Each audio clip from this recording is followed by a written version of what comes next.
Então, meu irmão, minha irmã, já quase se foi também o primeiro mês de 2021. Estamos aqui para a leitura orante da palavra a ser proclamada do Evangelho, palavra do Evangelho, no domingo 24 de janeiro. É o terceiro domingo do tempo comum. Para este domingo 24, a palavra a ser proclamada é Marcos, capítulo 1, versículos 14 a 20.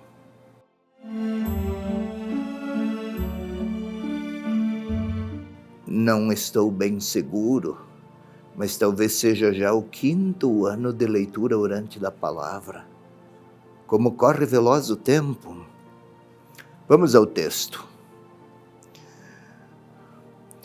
Depois que João Batista fora preso, veio Jesus para a Galileia, proclamando o Evangelho de Deus. Anunciava: cumpriu seu tempo e o reino de Deus está próximo. Arrependei-vos e crede no Evangelho. Caminhando junto ao mar da Galileia, viu Simão e André, irmão de Simão. Lançavam a rede ao mar, pois eram pescadores. Disse-lhes Jesus: vinde em meu seguimento e eu farei de vós pescadores de homens. E imediatamente, deixando as redes, eles o seguiram. Um pouco adiante, viu Tiago, filho de Zebedeu, e João, seu irmão, eles também no barco, consertavam as redes. E logo os chamou. E eles, deixando o pai, Zebedeu, no barco e os empregados, partiram em seu seguimento. Meu irmão, minha irmã, é esta a palavra do Evangelho para este terceiro domingo, 24 de janeiro de 2021.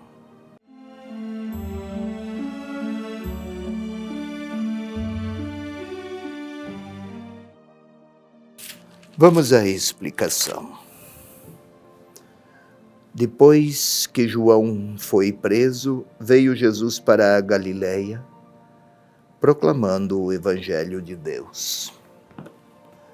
Parece apenas uma informação, né? Depois daquele acontecimento, houve um outro. João Batista era o precursor. Nós sabemos qual foi o destino de João Batista. Precursor é aquele que vem antes, que chegou para anunciar o grande esperado. Não é apenas um conteúdo a ser anunciado, mas é um estilo de vida a testemunhar a chegada dos tempos da salvação. João Batista foi precursor no anúncio do reino de Deus. E aqui também fora preso, como Jesus também será preso, precursor.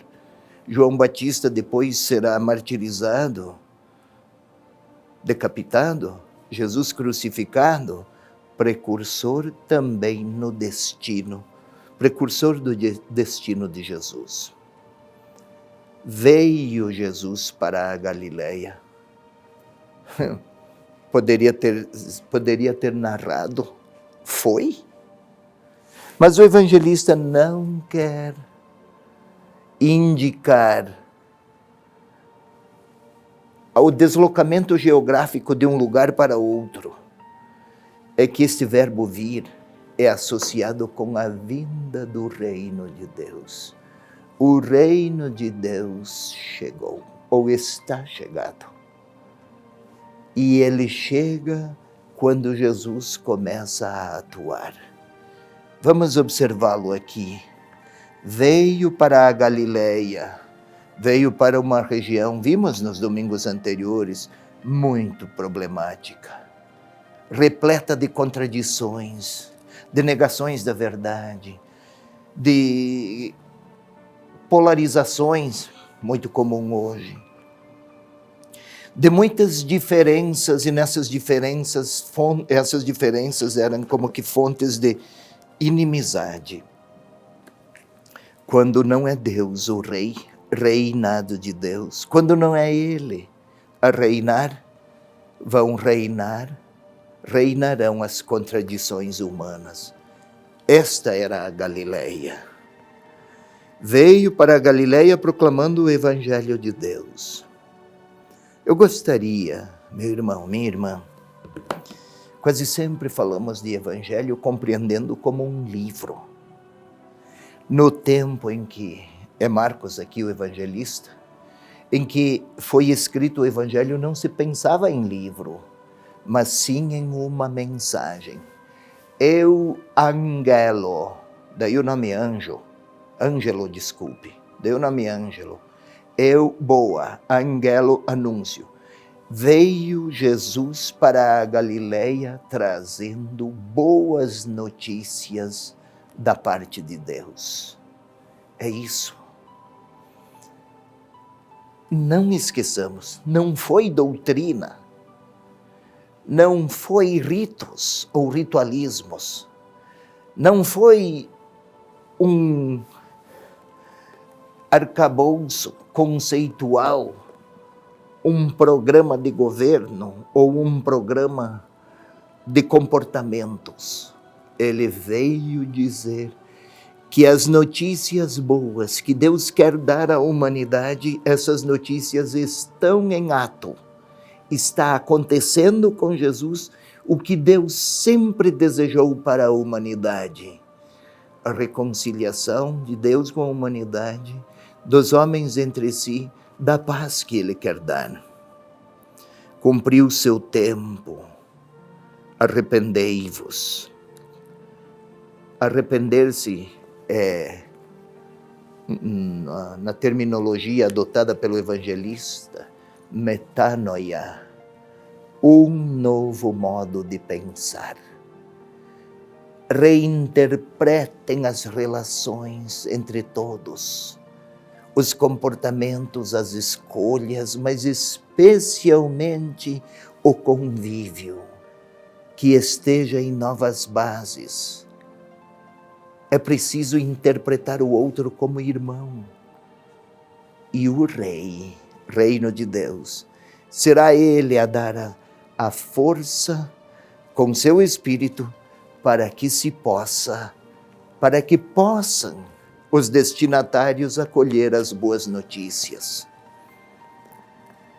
E caminhando junto ao mar da Galileia, viu Simão e André. Não foi um passeio fortuito numa manhã e, coincidentemente, lá estavam aqueles dois. Não, depois outros dois. É o Filho de Deus que está à procura dos seus para anunciar notícias boas. E assim, André, Simão, lançavam a rede ao mar. Farei de vós pescadores de homens. Olha a mudança de vida. De pescador de peixe, uma profissão. Para pescadores de homens, uma missão.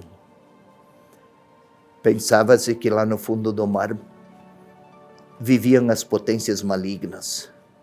Pescar homens é tirar homens e mulheres, pessoas, do domínio do mal. Quem segue Jesus se torna apto a tirar do domínio dos egoísmos de toda ordem, pessoas que nesta atmosfera estão imersas.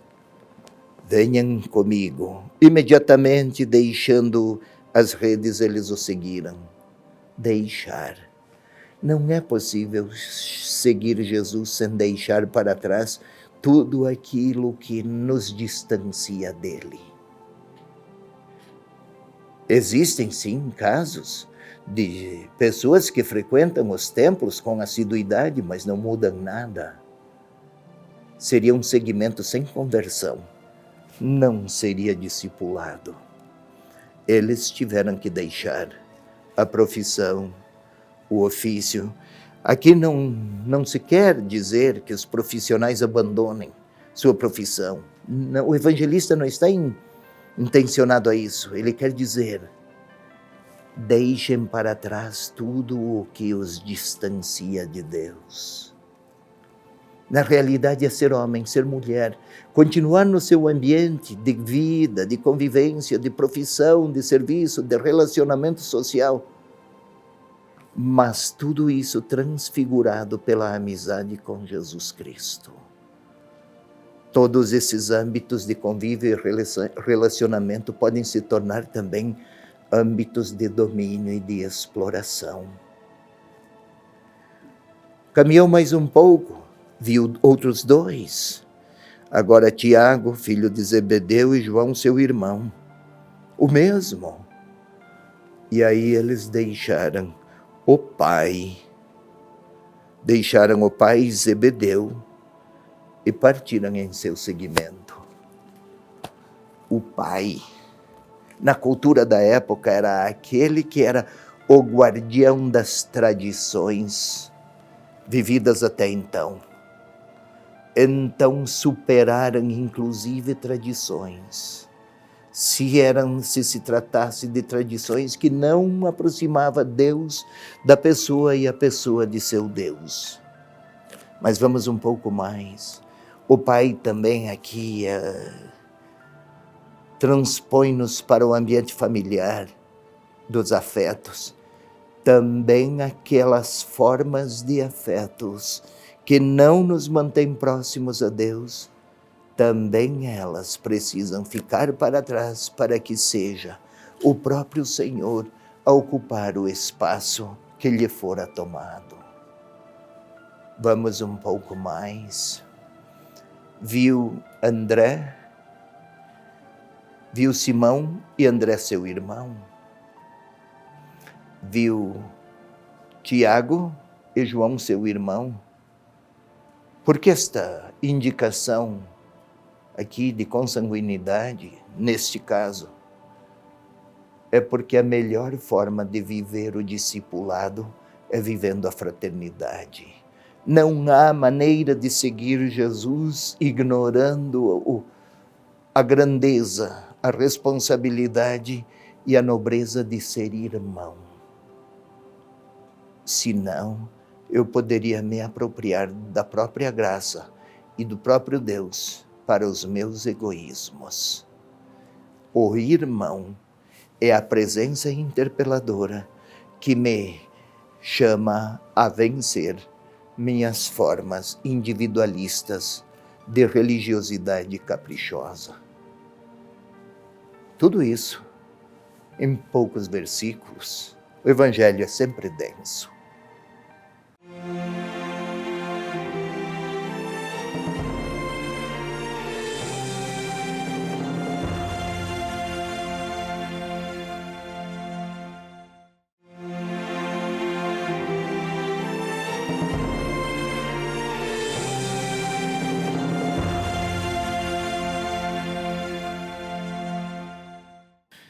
Passemos agora à segunda parte da nossa leitura orante.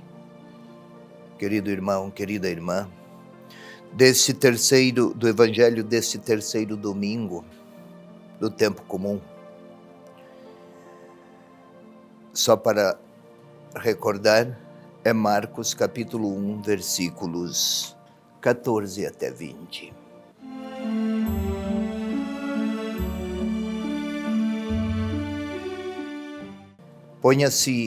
Ponhamo-nos, você aí, eu aqui, ponhamo-nos numa condição que favoreça a interioridade.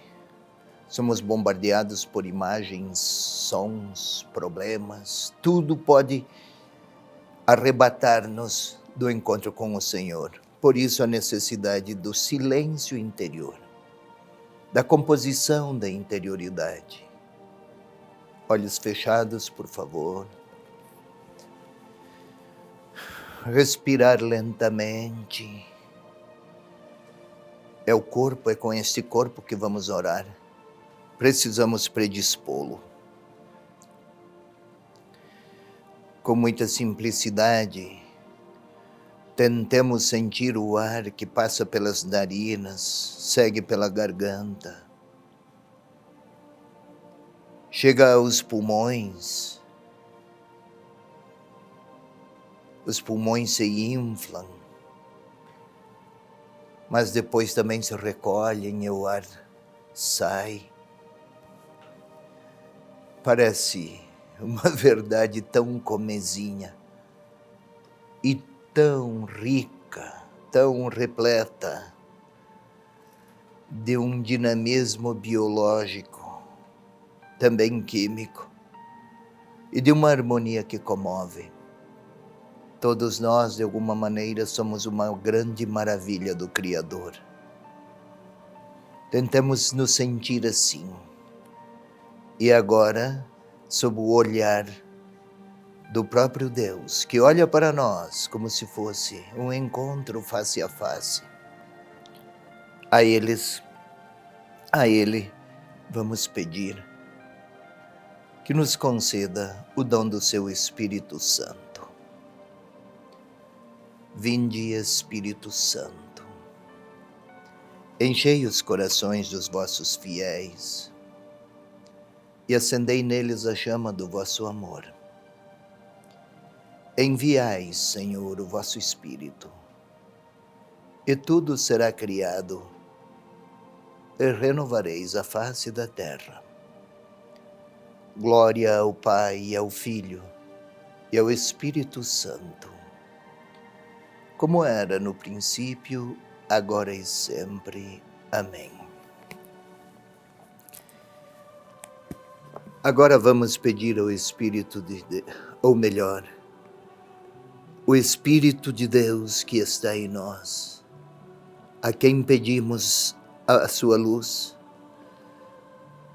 Ele vai conosco a criar imagens do que fora proclamado há pouco.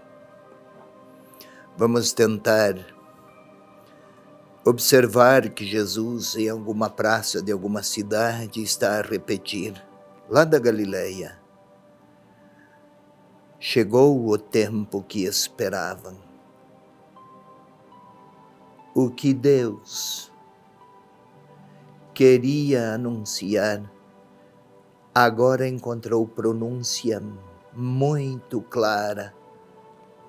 É uma experiência que podem tocar, que podem ouvir, que podem ver. Vamos tentar ver Jesus em alguma praça de uma cidade, aquela que aflora a nossa mente e a nossa imaginação. Uma cidade antiga, do Oriente. E ele fala, nem informa se era ouvido ou não, mas ele anuncia. E aí vamos observar, seguindo as imagens propostas, Jesus caminhando junto a um grande lago. Os evangelhos chamam de Mar da Galileia. 14 quilômetros de largura, 28 de comprimento. É um grande lago. E Jesus está a caminhar lá nas margens. Fixou os olhos em dois que desceram da barca e consertam, reparam as redes. Venham, sigam-me.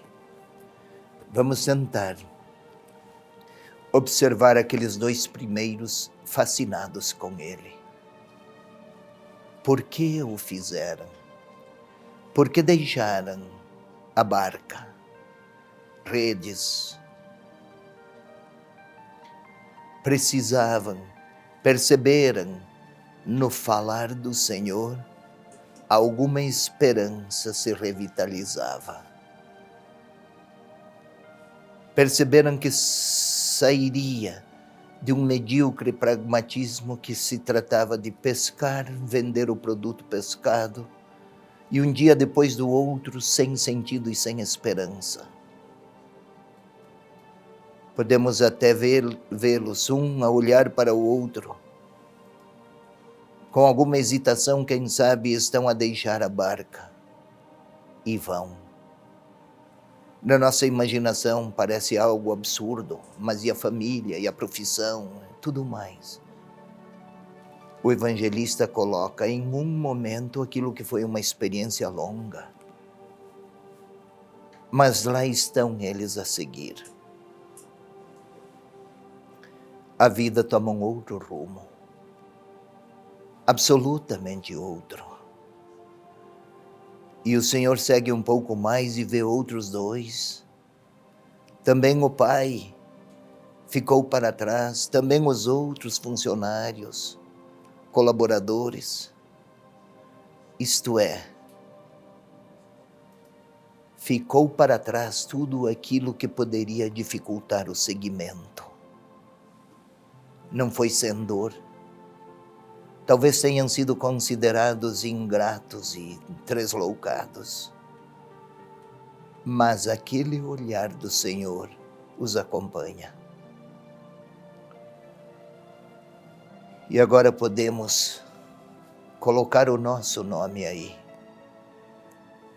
Não temos barcos, não somos pescadores, mas temos profissões, temos compromissos. Talvez até nos perguntemos pelo sentido da vida e para quem vivemos. E o Senhor passa por nós, lança-nos o seu olhar e fala, repete, segue-me. Farei de vós pescadores de homens. Isto é, aquela frase, o Senhor quase que diz para mim, serás capaz de tirar pessoas do abismo, mas segue-me. Aqueles seguiram, deixaram barcos, deixaram redes. E talvez o convite do Senhor pede de mim que tudo o que me distancia dele deva ficar para trás. Talvez seja vínculos ou desejos quase doentios, patológicos de poder, de dinheiro, de consumo. Talvez esteja eu dominado por rancores. É até possível que eu tenha certos pensamentos que excluem pessoas, que suscitam raivas, que multiplicam os ódios, enfim. O Senhor me convidou e imediatamente eu sei o que da minha vida me distancia dele. Não se trata aqui de abandonar profissões ou empregos, não. Mas de um cotidiano vivido de maneira vazia em termos de valores de fé que seja transfigurado, que seja iluminado pela relação com Ele. E o Senhor olha para mim e continua a repetir o convite. Segue-me. E eu quero falar ao Senhor. Posso até dizer que tem certas coisas que não consigo deixar.